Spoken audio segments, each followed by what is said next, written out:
They told us not to go past the 3rd-mile marker. We went anyway. It was Brandon's idea. We were 4 idiots from Atlanta, fresh out of college, thinking we were invincible. Brandon, Kayla, Mitch, and me, Derek. We rented a cabin near the edge of the bayou because Brandon read some article online about undiscovered trails and deep-water secrets. His eyes lit up like he'd won something. I should have known that look meant trouble. Day 1 was hiking. Day 2 was beer. Day 3 we crossed the 3rd-mile marker. And that's when everything started to go wrong. It didn't feel like a normal swamp. The deeper we went, the quieter it got. Like sound itself didn't want to stick around. No birds. No bugs. Just the occasional splash somewhere in the trees. Every time we turned to look, nothing was there. Kayla joked that it felt like we were being watched. But Mitch wasn't laughing. "You guys smell that?" he asked. We all did. Something rotten. Thick like wet meat left out in the sun. It clung to the air, stuck to our clothes. "Maybe something died," Brandon offered. Kayla rolled her eyes. "Let's keep moving. We're burning daylight." We pressed on. That was our second mistake. About half a mile later we found the boat. What? Rotting. Half submerged in dark water. There were claw marks along the side, deep gouges, not from an animal. Not from anything we could explain. "You think someone left it here?" I asked. Brandon stepped closer. "Looks like it's been here for years." Then we heard it. A splash. Loud. Heavy. Not a fish. Something big. Everyone froze. The water behind the boat rippled. Bubbles surfaced. Something moved just below the murk. We backed away. Mitch whispered, "We need to go back." No one argued. We turned around. The trail was gone. It wasn't just overgrown, it was gone. The path we came down. Vanished. Just tangled roots and twisted trees. "I marked it," Kayla said, panic creeping into her voice. "I tied red tape every 20 feet. It was right here." She pointed to a tree. No tape. Brandon spun in a circle. "This doesn't make sense." We didn't turn. We walked straight. I pulled out my phone, no signal. GPS spinning. Compass useless. Something about the air felt heavier. Like the swamp was leaning in, listening. "Okay," I said. "Let's stay calm. Retrace our steps, go slow, stick together." The scream cut me off. It came from ahead. A scream, then splashing. "Kayla." We bolted. She was gone. Her backpack floated near a half-submerged log, one strap ripped clean off. The water was calm again. No ripples. No sound.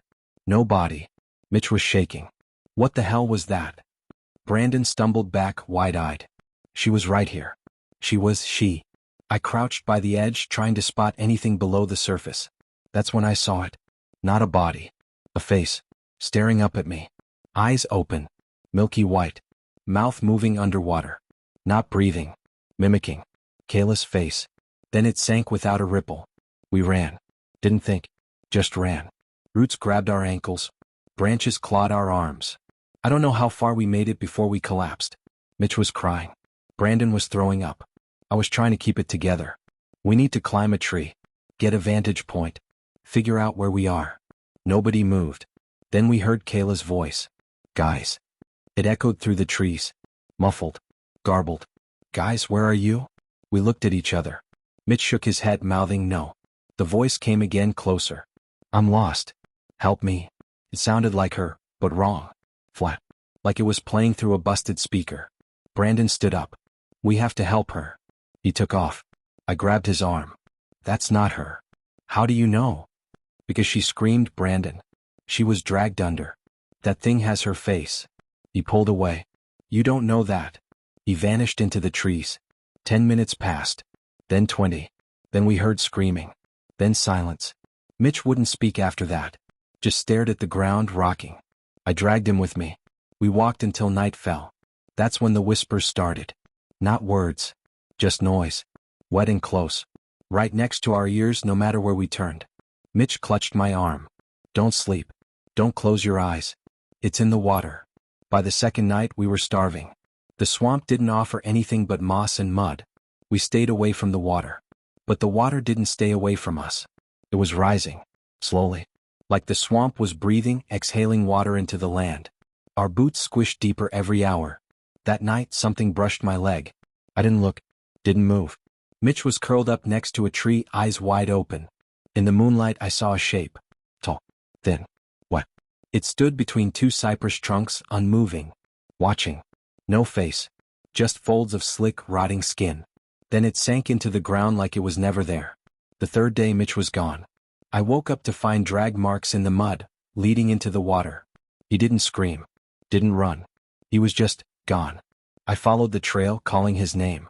Then I heard him. Derek. It was his voice. I turned. He stood waist deep in the water, staring at me. Come here. His skin was pale, bloated. His eyes bled black tears. I stepped back. He smiled too wide.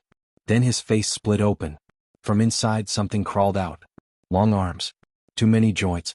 Wet flesh stretched tight over bone. I ran. I don't know how long I ran. My body moved on panic.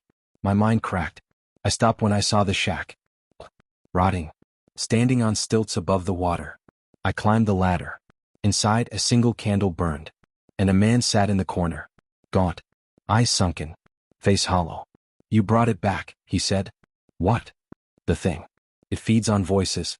On faces. On fear. I stepped closer. What is it? Old. Older than the swamp. Sleeps deep. Wakes hungry. You hear it and it has you. I looked around. No food. No gear. Just piles of drawings. Faces screaming, melting, mutating. You're stuck here too? He shook his head slowly. I was. He smiled and his skin peeled. It wasn't a man. It never was. I jumped. Hit the water. Swam. Didn't stop. Something followed. I heard it breathing. Sloshing. Every stroke pulled me deeper into the swamp. I screamed. I begged. I prayed. Then, light. Through the trees. A road. I don't know how I got out. I remember collapsing on the pavement, a car screeching to a stop. A woman ran to me. Oh my God, are you hurt? I looked up. It was Kayla. But I knew better. I screamed and passed out. They say I was hallucinating. Dehydration. Trauma. Swamp madness. They found no bodies. No Brandon. No Mitch. No Kayla. Just my torn pack and a rotten boat half sunk in a place no one remembered marking on the map. They think I imagined it. But I still hear them at night. Whispers. Splashing. Voices that sound like my friends calling from the dark. I never sleep near water now, because I know what waits in it, and it remembers me too.